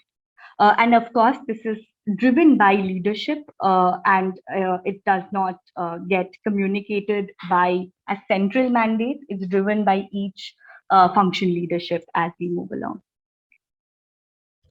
Finally, talking about some of our other enablers that have been in place, of course, inclusive policies, for example, parental leave, childcare support, safety measures. This is critical. A large pool of our talent works every day on the field, and even through COVID, they've really been out there working each day. So therefore, ensuring that in everything that we do, safety is taken care of. Also ensuring that there are support system in terms of well-being counseling, in terms of ensuring that the right anchors are there in place. And of course, our focus comes from our leadership. And each of these programs that I've talked about today is driven by employee resource groups. So I'm really the voice that's just sharing it, but it's really our employees who are driving many of these interventions for us. Coming to some of the results, we've spoken about enablers, we spoke about the programs, what did this lead to, and where are we versus the bold targets that we took. So we have doubled women representation over last year, and this is across our leadership roles, but also across our sales and supply chain frontline roles. There is 100% gender balance in all feeder future leader programs that we run, and something that we are very proud of. I would believe that this is the very first time that we have parity in all of our inclusion index across the surveys that are run. We run an annual survey every year, and men, women, diverse talent, everybody has given us parity scores in terms of engagement and what we define as our inclusion index. But while results are there, I think as an organization, we have always believed that for us, it's really about the mindset. And with that, we have an overall campaign called The Space to Be You, where we say that it's not just about numbers, it's about mindset. Thank you so much. With that, if there are any questions, happy to respond to those.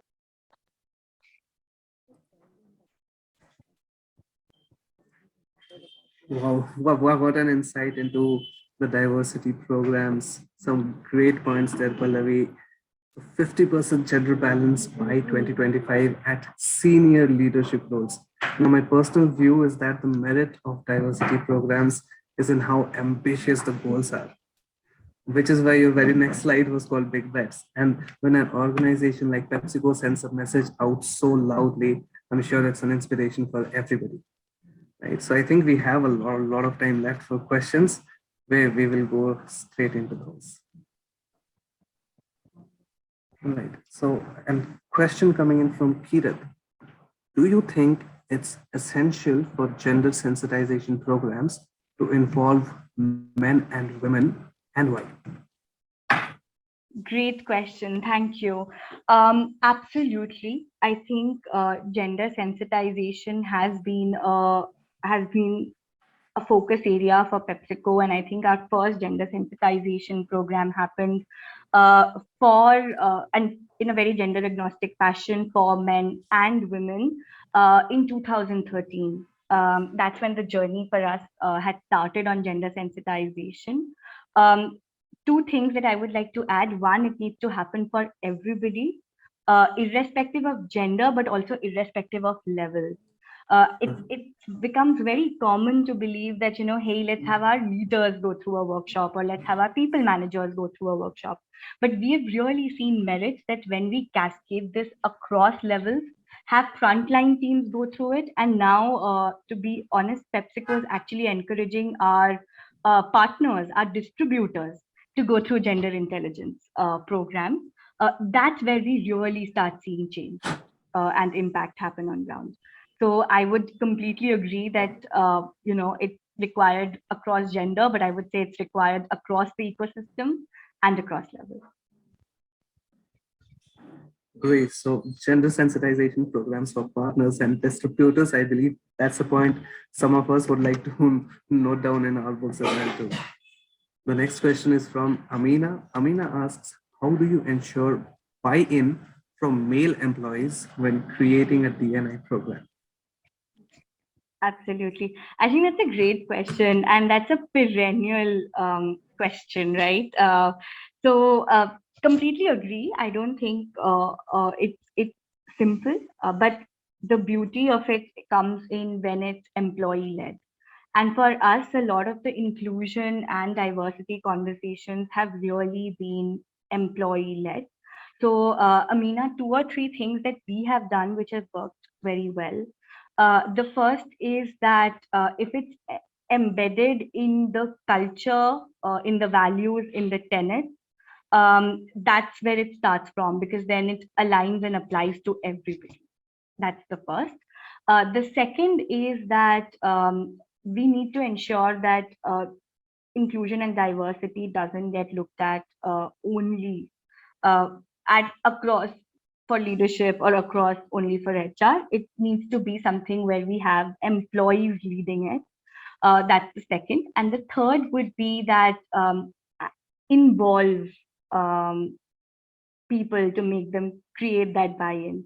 So focus group discussions, listening in sessions, creating enablers that are open to all groups of employees would be key. For us, most of our policies, programs are actually gender agnostic, and only when it comes to building the right capabilities, we do have specific programs, but ensure that they are heard and taken along in the journey. Great. Harpreet asks, how important is it to have the senior leadership get involved in D&I programs directly? Absolutely. Again, fabulous questions. Very important to have their buy-in as well. And I'll refer back to what we said with the last question. Important for them to lead the message. Important for them to, and I would say not even buy in. The real success for PepsiCo has come when leaders have taken on this as a focus area for themselves. I think in one of the previous sessions, somebody had said that it needs to be run like business. It does. And that's absolutely true. And that's exactly where PepsiCo's work. I think having those as everyday conversations, making leaders really listen in. We had done this a while back when we made leaders sit through some of our focus group discussions, look at survey results, really take ownership of what diverse groups are sensing and engaging with the organization. So I would say, again, a very important cohort to take along in the journey. Sure. And I think it's a great callback to some of the points that Anuradha made just before. And I believe, honestly, that absolutely no harm done if some of these points are indeed repeated, because we can't say these enough times. More said, better understood, they say, right? So that takes us to the next question.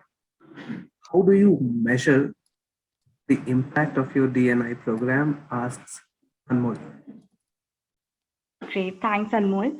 There are a few ways in which we measure this. The first, of course, like we pointed out, is representation, which we closely monitor, report, look at. And of course, when I say representation, I'm also including hiring, development, all of that. That's the first. The second is really focused development. So measuring how many diverse groups are getting access to mentoring, projects, enablers. That's the second.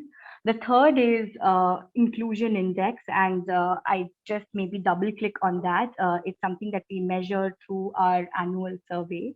It has specific questions being asked on how employees perceive their engagement with the organization, how they feel they belong.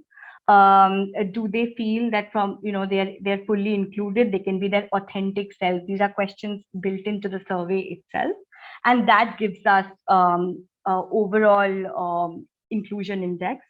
And what we also do is we constantly look at all of our survey scores and check for diverse groups. So in the functions or plants where we have any diverse group, we would check how it's being rated overall and also in those diverse groups. So for example, if you're looking at men and women at a particular plant, we'll look at the scores of men, and then we'll also look at the scores of women to see how it's panning out. And we don't just end at measuring. I think the important bit is to action plan and do something about it. So that's a huge focus area for us, constantly ensuring that we have clear action plans and we measure ourselves on those action plans as well. Sure, Pallavi. So while the achievement is important, we need to focus a lot on the essence of the activity as well. So there is where the action plan comes in. Wow. So I believe this was great hearing from you, Pallavi. Your points were so well thought out, so gracefully brought out. I am so happy you agreed to give us this time of yours today, Pallavi. Pleasure's all mine. Thanks, everyone. Thanks, Dave. Thank you. Thank you a lot, Pallavi. So we have 3 minutes to go, guys, before our last speaker for the workshop addresses us. And what we'll do is we'll take a quick 2-minute breather and then be right back.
Hi. Good afternoon, everyone. Hi, Dave. Good afternoon. Good afternoon, Luna. Welcome again. So I'd like to officially welcome Luna Acharya Mishra, Lead Corporate Responsibility at Sodexo India Services Private Limited. Hearty welcome to you, Luna. Over to you. You could start sharing your screen in just a few seconds from now. Okay, before I start, I just want to say I'm really excited. So thanks to Jobs for Her, and I think amazing work shared by the other speakers. And I'm a bit nervous too, because it's my first platform. You're good, Luna, and the pleasure is all ours.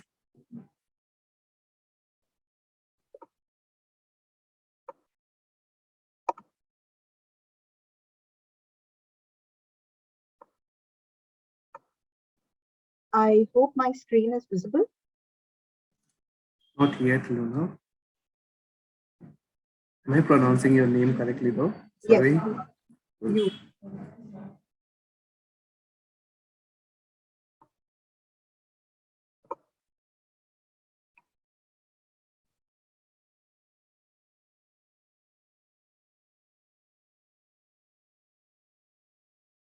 Is it visible now? Yes, it is. Should I begin? Sure. Yeah. Yes. So I would just like to run through the diversity innovative programs at Sodexo. But before that, I would begin with how our journey, or rather where diversity at Sodexo is placed.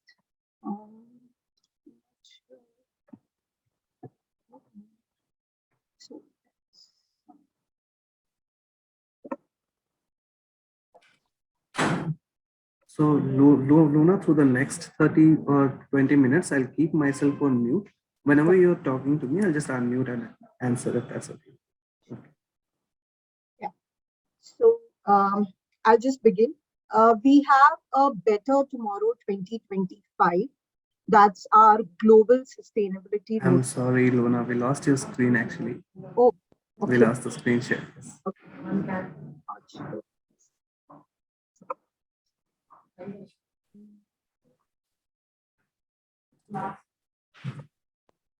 I hope it's visible.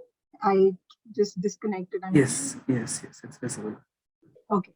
So, like we just mentioned, at Sodexo Global Better Tomorrow 2025 Global Sustainable Roadmap, which has 9 initiatives where we are saying that as an employer, as a service provider, and as a corporate citizen, we would like to work around on these sustainable aspects. And DE&I sits right there in the center of the 9 initiatives. Sorry,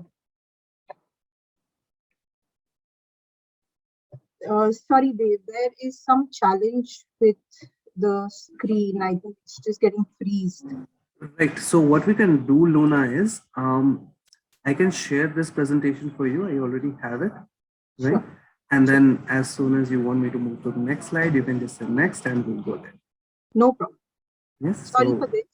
No issue at all. No issue at all. It happens all the time.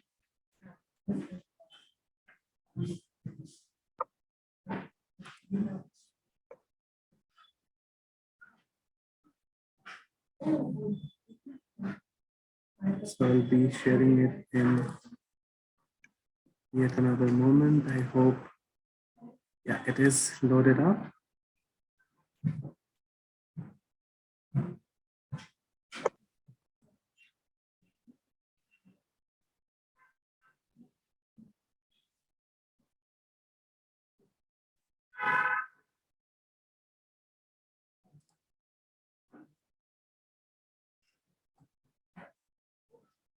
Can you see this, Luna? Yeah. Yes, I can. Thanks. So we'll quickly move to the Better Tomorrow 2025 slide. Yeah, the next one, please. Yeah, that's right. So Better Tomorrow 2025, like I said, is a global sustainability roadmap. And Dave, if you could just click once more.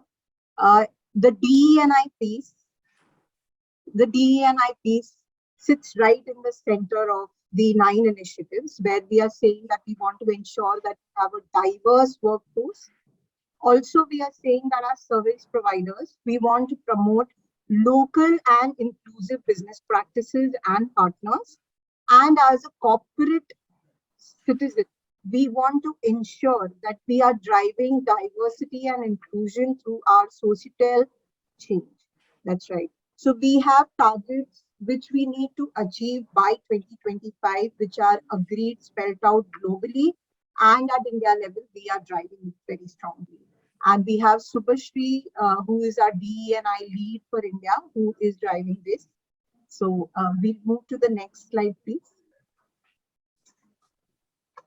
We have a global partnership as well for advice, guidance, and visibility to actions, where if you see at the center, we have Catalyst, we have Gender and Diversity KPI Alliance, we have BConnect, we have BSR. These are some of our global partners who guide us, advise us, and support us to ensure that we move and progressively move to our goals.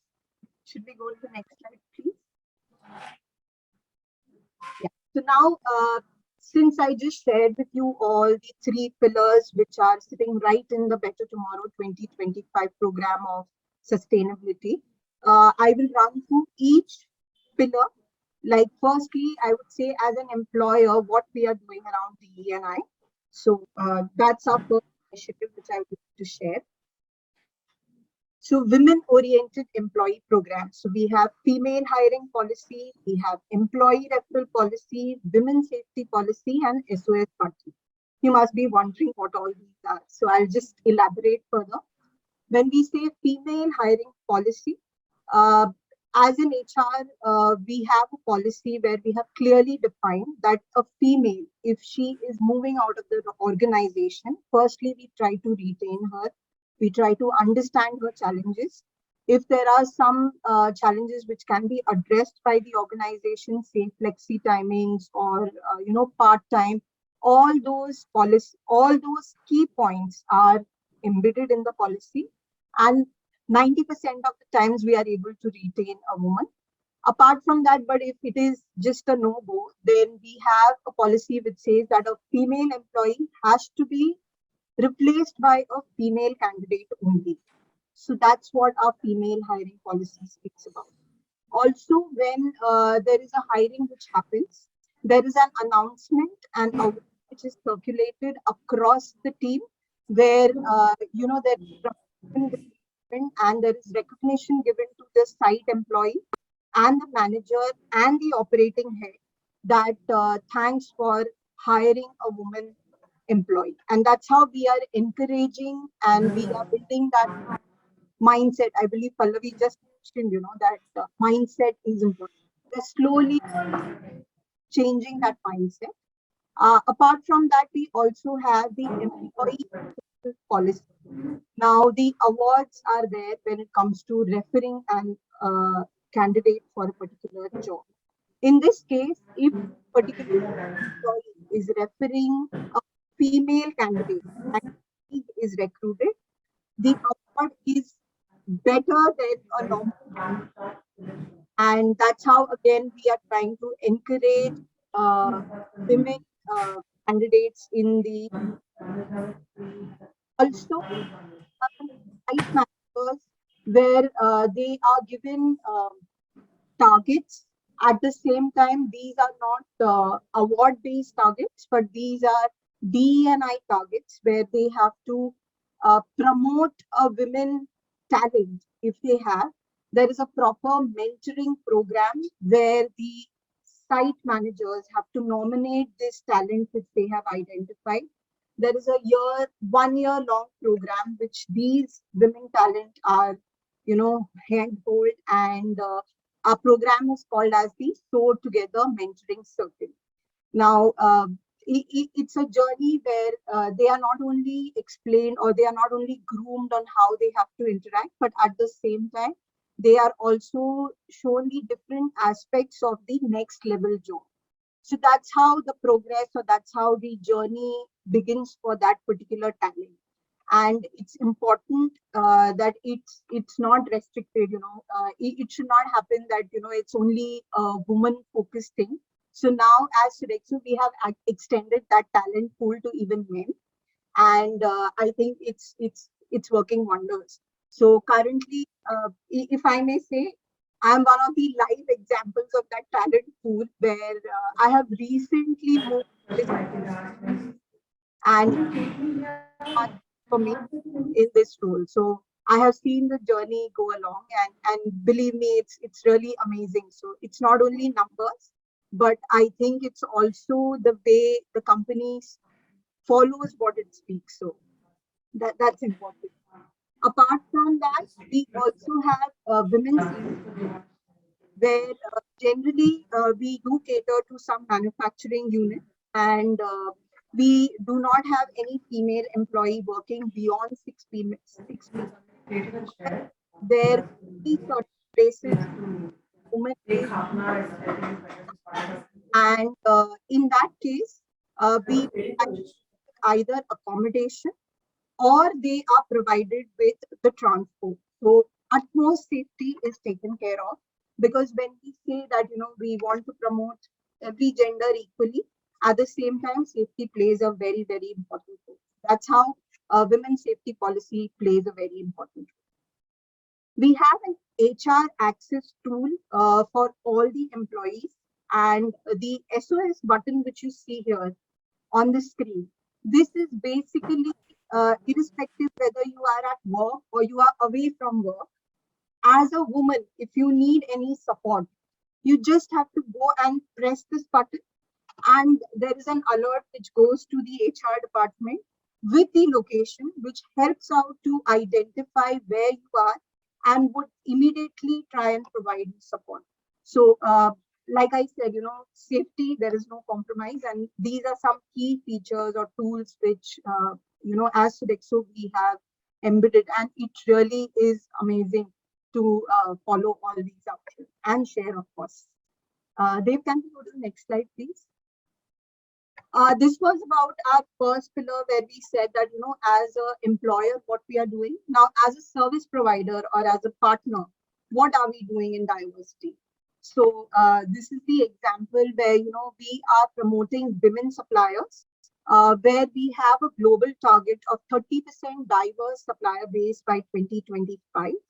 And the lady's picture whom you are seeing, she is associated with Sodexo since 12 years. Her name is Mrs. Shubhada, and she has grown with the organization, where now she owns a factory of chapati making, and she supports women who are in need. So the actions, so I will say that we started work around supplier diversity around 2015, and it's really close to my heart, because I was the one who was driving it when I was a part of supply management. And we had some flexibility given to the women suppliers. I'm sure we all know, that women suppliers currently in India are not very well established. So basically, they need a little hand holding, they need a little liquidity support, they need a little guidance, and keeping those particular features in mind, we were able to draw certain action plans. So where we said, okay, we have flexibility in approvals for onboarding the suppliers. When I say onboarding the suppliers at Sodexo, we have a rigorous process of onboarding suppliers, and I'm sure other organizations also have. But we have given a little flexibility to the women suppliers, where we are saying, okay, if X is there, we would consider you. Then the payment structure is made for the women suppliers in such a way that it promotes liquidity to them, because they are just starting with their business. They are small, medium entrepreneurs, and it's important for them to have this liquidity support initially. And that's why this point was considered. Also, we have regular interaction on safety.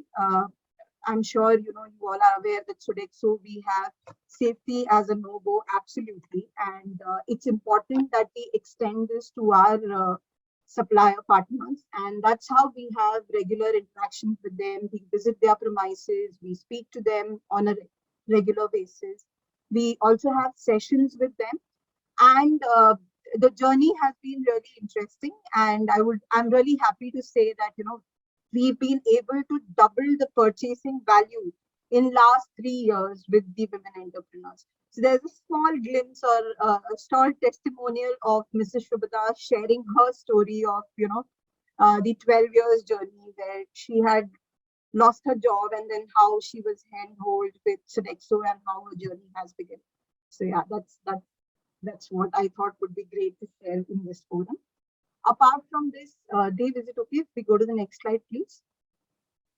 Apart from this, the third pillar where I did mention about as a corporate citizen, it's important that we are supporting DE&I, and as a corporate responsibility project, our complete focus is on women empowerment. We have till now supported 3 projects in last 3 years, and where we are saying that one of our NGO partner is UTMT, that is under the mango tree. I'll just give a little brief about them. This is the society which supports the underprivileged farmers in remote locations like Dang, Palghar, Madhya Pradesh, where they are not exposed to, I would say, the regular lifestyle which you and me live here. But these women are not allowed to go out of their houses, and we are able to touch these women by going there, helping them in their houses, by promoting them on, we basically provide them with the bee boxes. We train them on how the bee boxes have to be operated, how the bees help in having a better agricultural yield, and that's how they are being supported, and by selling honey, at the same time being within their periphery and earning through the basic farming. If I can just share it with you, I think they are able to generate around 5,000 to 6,000 rupees a month now with this program, and we have been able to support 17,000 farmers in last 3 years. So it's really amazing to see the work with UTMT does, and I'm really proud to say that Sodexo is supporting such beautiful projects. We have very recently started a project with Sulabh International. This is also a project where we are promoting indigenous seed banks. At the same time, like I said, these are more corporate responsibility projects, and the idea is that the climate also is supported, and that's how we have, it's important that we have all the indigenous seeds, plants being preserved, and that's why it's important for us to support this. So till now, in last 1 year, we have been able to support 500 women farmers with this project. I'm sure you all must have heard about World Food Program as well. So with the help of World Food Program, Sodexo was able to support 60,000 women beneficiaries. Basically, these are farmers of East region.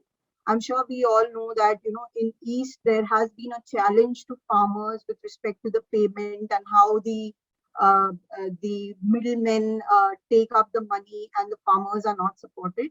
So these programs have been, with WFP, we've been able to promote, support women where they are able to get the right remunerations for the products which they are selling. And yeah, that's the project which has really helped us. We are still continuing to work with all these 3 projects, and we want to ensure that we are able to touch more lives further.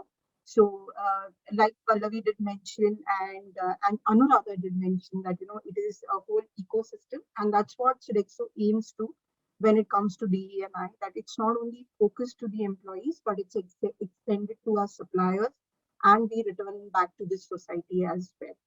I think, yeah, that's what I would like to share. Dave, can we go to the next slide, please? Thank you. I think I have spoken what I have to say.